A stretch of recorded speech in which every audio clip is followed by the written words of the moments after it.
क्या मेरे को म्यूचुअल फंड में करना है या मेरे को इंडेक्स फंड में करना है, म्यूचुअल फंड और इंडेक्स फंड में कोई बहुत ज्यादा डिफरेंस है कि नहीं, तो आप इन 2-3 सवालों का जवाब मेरे को दो। अगर आपको वेल्थ क्रिएट करनी है आज के टाइम में तो बेस्ट एसेट क्लास है इक्विटी। अब इक्विटी के अंदर एंट्री लेने के जो रास्ते हैं वो अलग अलग हैं।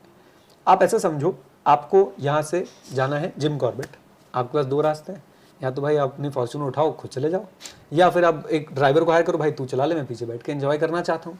बस यही फर्क है डायरेक्ट स्टॉक में और म्यूचुअल फंड में। डायरेक्ट स्टॉक में आप खुद गाड़ी चला रहे हो, आप खुद नेविगेट करोगे, आप खुद ब्रेकर्स के हिसाब लगाओगे कि भाई गड्ढा आ रहा है, कैसे निकालनी, क्या करना है।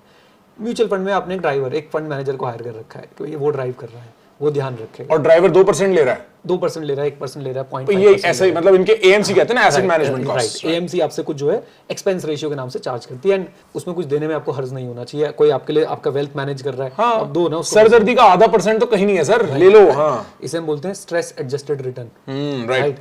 मैं जो डायरेक्ट स्टॉक से म्यूचुअल फंड में जा रहा हूँ ना, मैंने यही देखा कि मैंने पुरजोर कोशिश कर ली तो मैं डायरेक्ट स्टॉक्स में 15% कमा पा रहा हूँ। मेरा म्यूचुअल फंड मुझे 16% दे रहा है, कोई 16 दे रहा है, कोई 13 दे रहा है। अगर मैं वो जो पुरजोर कोशिश कर रहा हूँ उसमें जब मैं स्ट्रेस एडजस्ट कर रहा हूँ तो मुझे म्यूचुअल फंड रिटर्न ज्यादा अच्छे लग रहे हैं। राइट। सो आपने क्या करना है, आपने इक्विटी को चूज करना है। इक्विटी में आपने अपनी मेथोडोलॉजी चूज करनी है कि whether you want to go through funds और do you want to go into direct stocks. Right. I will prefer funds always because less headache, simple, good diversification. और फंड्स में जिस फंड का track record अच्छा चलता आ रहा है, सिर्फ हमें पास्ट रिटर्न्स पे डिसाइड नहीं करना चाहिए। एक और बहुत इंपॉर्टेंट चीज होती है जो हमें ध्यान रखनी चाहिए कि फंड कितना वोलेटाइल है। यानी मार्केट जब गिरती है तो क्या वो बहुत ज्यादा गिर जाता है?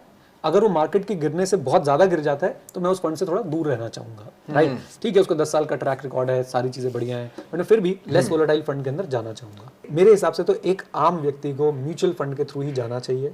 कमाल की चीज है वो। हम लोग